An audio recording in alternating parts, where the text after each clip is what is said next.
So this week, I subjected myself to the absolute despair of watching the State of the Union. So you guys can ask me some things about it, and I can tell you some things about it, and maybe we can try and find some hope. I'm your host, Danny. With me are my co-hosts and fellow denizens of despair, David and Phil. Welcome. Hey, the first question, how are you feeling, buddy?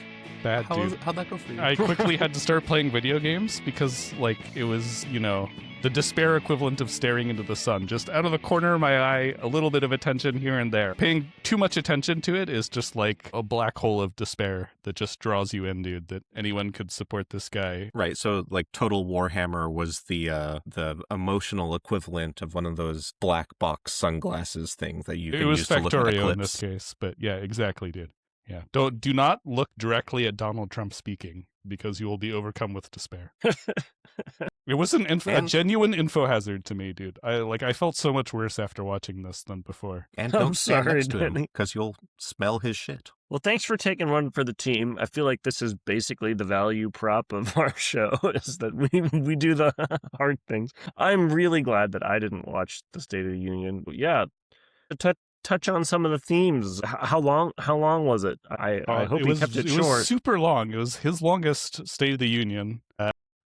Basically, he kind of alternated between a few different modes, and that was the whole speech. So I can basically sum it up. So he had the obvious lies / bragging sections. Those were big.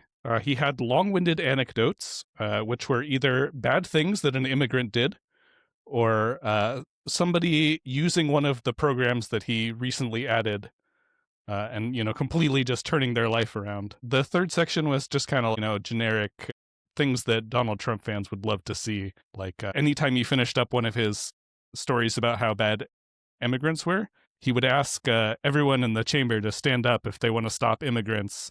Democrats obviously didn't stand up because they're, blocking this ICE funding bill. So clearly they just wanted this poor girl to be murdered, etc. Yeah, that was basically the whole speech, was alternating between these three modes. So what's the worst? What's his worst quality that shines through? So these things are all so do you hate the bad talks or the bad logic? All right. So for me, this one moment that he had was the absolute pinnacle of all of the shit that I hate about him and that I think is completely indefensible. So if you're a Trump supporter and you're listening to this and you're getting ready to defend him, get ready, dude. I think this is pretty indefensible. So he mentions that we've blown up so many boats around Venezuela that fishermen are now terrified to set out and fish. So they're staying in harbor, at which point he laughed and Vance and Johnson behind him started laughing. It's so funny. We've killed so many people that they're terrified. It's so funny that they've killed so many people that the poorest people on the planet are too scared to go out and feed themselves. Isn't that great? That's what Jesus would do, dude. The commandment is thou shalt not kill. But if you do, make sure you laugh about it because that shit's hilarious, right? As much as George Bush killed a fuckload of people, at least he didn't think it was funny. This just shows how unseriously Donald Trump takes this. To him, this is just something he sees on TV. It's not like a solemn decision that this is the most horrible thing that a president has to do, is sometimes he has to kill people. But to Trump, he doesn't fucking care. And all these Christians will look at this and defend this and support him because there's no moral depravity that they'll not accept from Donald Trump, dude. Yeah, like Mike Johnson, doesn't he present himself as a choir boy or something? He's just laughing about how many of them are dead. So many disgusting characters. Also, it was very North Korean, the whole thing, too, with the Republicans are constantly have to stand up and start clapping every time he says one of their power phrases oh, I love law enforcement and the military. There were several times where he was just talking and he would just randomly throw that in there and then just keep going. I mean, this is kind of something that all the State of the Unions, one side gets up and claps, right? That's gone back for a while. So has it just been dystopian? I feel like I hated that shit then. Suck. I just hate it even more now that they're clapping for shit we terrified a bunch of innocent people by killing even more other innocent people. Or he made this one joke a bunch of times where he mentions a bill that was named the Trump such and such bill. And then he'd be like, I didn't name it, folks. I had nothing to do with it. And he'd start laughing. Vance and Johnson start laughing. All the Republicans start laughing. They genuinely, they think this is as funny the fourth time that they hear it as the first time. This is pathetic, dude. Bunch of fucking suck-ups. Jesus Christ. Point of that joke. What's the punchline of that joke? It's that the Republican Party has become a complete shell and husk of a political organization that exists only to serve Trump's ego, and that he's laughing about it and they're laughing because they're responsible for making it that way. He had some really just unbelievable lies. So inflation is at the best level it's ever been at, ever. So that's good news. The national debt, no longer an issue. The deficit, also solved. Wait, really? Sorry. That's what he literally just said, all of these things in 3 sentences. He was just he just peppered this in, the real problems, they're just, don't worry about it. Anyway, here's a 5-minute story about an immigrant that murdered somebody. Interesting. He said, so he mentioned the floods in Texas, and he said he was there when the floods happened. Just one of his casual lies that nobody cares about. Easily falsifiable, even more easily than the economic data, because you kind of always know where Trump is. And then this was maybe my favorite of his lies, which is young people are converting to Christianity at an unheard of rate and becoming super religious. There's been a huge religious renaissance, all caused by Charlie Kirk, who was violently martyred. What are the numbers on this? Did you look into it? I don't think there was a single number in the entire speech. No, but I'm not saying he gave numbers, but did you look into the numbers on it? Feb 26th Pew Research article that says decline of Christianity in the U.S. has slowed, may have leveled off. That's not as false of a statement then that I thought, but it's still definitely not true. He also gave medals out to military members, and one of the times he was giving them a medal, he said that the only reason he hadn't given himself that medal is that he was illegal, and he was eagerly awaiting them to change the law so that he could give himself that medal. A military service medal? Like the Congressional Medal of Honor or whatever. I don't remember which medal in particular it was, but... So... Danny, what do you think is the actual State of the Union? I mean, it seems okay. I would describe us as if we're a vehicle, we're maybe smoldering and rolling onwards off of our past momentum, but the car hasn't caught on fire or exploded yet. Okay. I don't know. How about you guys? What would you rate? How would you rate the State of the Union? Feel free to use whatever vehicle-related or non-vehicle-related metaphor appeals to you. If we were a lasagna, we would be all beef. Basically, you would get colon cancer for eating this lasagna. No, I don't know. There are no vegetables in this lasagna. Extra butter on this lasagna. A little bit crispy, by which I mean the country is, anyway, I think you put it very well. America just has so many advantages, was in such a strong position that in the words of Phil, even Donald Trump couldn't destroy it. Hasn't destroyed it yet. Hasn't destroyed it yet. He couldn't destroy it in 1 year. Rome wasn't burned down overnight. Yeah, so we're continuing on. I don't know if we're headed towards a major recession or what, doing all kinds of crazy things internationally and domestically. So many things are going badly here, but if America was Rome, then we have elected the tribal chieftain of the Ostrogoths, and he is currently setting up the office of looting and plundering. No way, dude. He's definitely Nero. The emphasis on public performance, the vanity, the disengagement from doing actual stuff and the pursuit of pleasure instead. I think we've basically elected Attila the Hun. We couldn't have done worse. Truly, there's no, within the realm of possibility, I think we did the actual worst we could have. But all right, Attila the Hun was a great leader for Huns. Sure. Right. But I mean, we wouldn't elect Vladimir Putin to be a dual role monarchy for the United States. And yet, like I said, we did about the worst we could.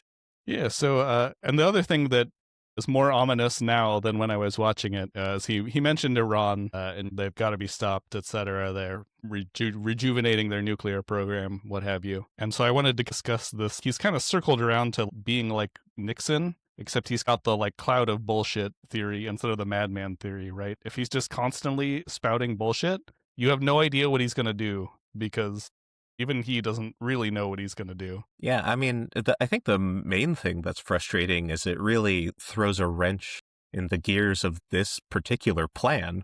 Like, what was the point of even listening to him if it's just all bullshit? Deep question. Yeah, I mean, he sort of has dominated America's attention for the last 10 years, and he's basically full of bullshit, and he's gotten all this free press by saying bullshit and having all these well-meaning and sometimes less well-meaning people who are trying to interpret him and understand him. He steals our attention with his bullshit. Danny, I think you might have wasted your time. No. This is a valuable service, Danny. We are the emotional condom over the ragged member of the audience.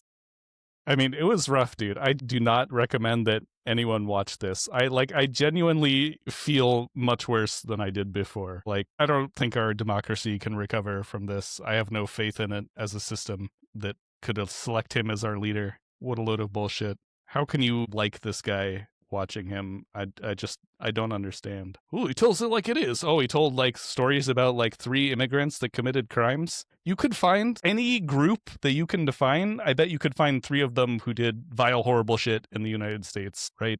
He's not like, we've got to stop the scourge of white guys. You know, white guys do lots of horrible shit too, not just immigrants. We've got to stop the scourge of professional football players, dude. Some of them are dogfighters, murderers. They commit crimes at a higher rate than the general population. Crosswalk guards. Many of them are murderers. If you're a Trump supporter that's listening to this, I would love to hear you defend him. Why do you still support him? Why do you support him making jokes about killing people? If the president's got to kill people, I would like it to at least take it seriously. But I guess even that much is too much to ask. You're not doing a very good job in your duty of being the emotional filter here. Yeah, I'm not. No, dude, you don't understand. You're like, look at this leak in the dam. It's such a terrible dam. Not realizing the sheer emotional tonnage held back, dude. Like, it was. You can't understand what it was like to watch this guy, you know, just fucking laughing his ass off about killing people and how everyone sucks his dick all the fucking time. Yeah, you Naming know, everything after him. Danny, Commodus's glorious Senate. You know, I do know what it's like, Danny, because I've watched him plenty, and I've felt this way, and it's demoralizing. But here we are, and I think we've learned a few things. One is, yeah, he basically just says bullshit, and there's limited return on trying to psychoanalyze him. He's not someone who can be understood. He's someone who should be defeated in the next election. His party should be kicked out of office en masse nationwide. And that's what we should be planning for. That's what we should be looking forward to. Interpreting his policy positions from what he says is a little dubious. You can learn something when we go and attack another country. We can take it as an opportunity to think about, what would good policy making look like? Because in the hopes that someday we will have, again, good policymaking and maybe even better policymaking. God, it would have to be. It could hardly be worse, dude. No, what I mean is better than even before. I'm saying, insofar, the U.S. has done plenty of harm in Iran before. Oh my God, dude. It might... So much bad shit that the U.S. has done, even before Donald Trump. Don't even get me started. Accepting neutrality is like pure Biden bullshit talk. We can't accept better than this as good enough. Oh yeah, and the other thing is, so I was watching the CBS stream, and so after Trump stopped talking, the CBS guy started talking, and just instantly started gargling Trump's balls, dude. He was like, what a strong, masculine speech. My favorite moment was that absolute strong moment when Trump, whatever, like some fucking bullshit that he said that wasn't strong. Did other co-hosts chime in? I shut it off as quickly as possible, so I got over to the window within 10 seconds, so I didn't have to hear any co-hosts. Yeah, the media is brick by brick, being taken down or being turned into a tool of this movement. That's why you have to tune in to shows like ours, Infohazard, dude. We've got the real truth for you here. Like, Donald Trump seems like a moron, and he tells unfunny jokes, dude. And he's immoral. Yeah, that's right. We can't be bought unless someone offers, which no one is. So there. If you want to tell us how bad our jokes are, leave a comment. Like we know and you will. Subscribe. And we'll see you on another emotionally damaging episode of Infohazard.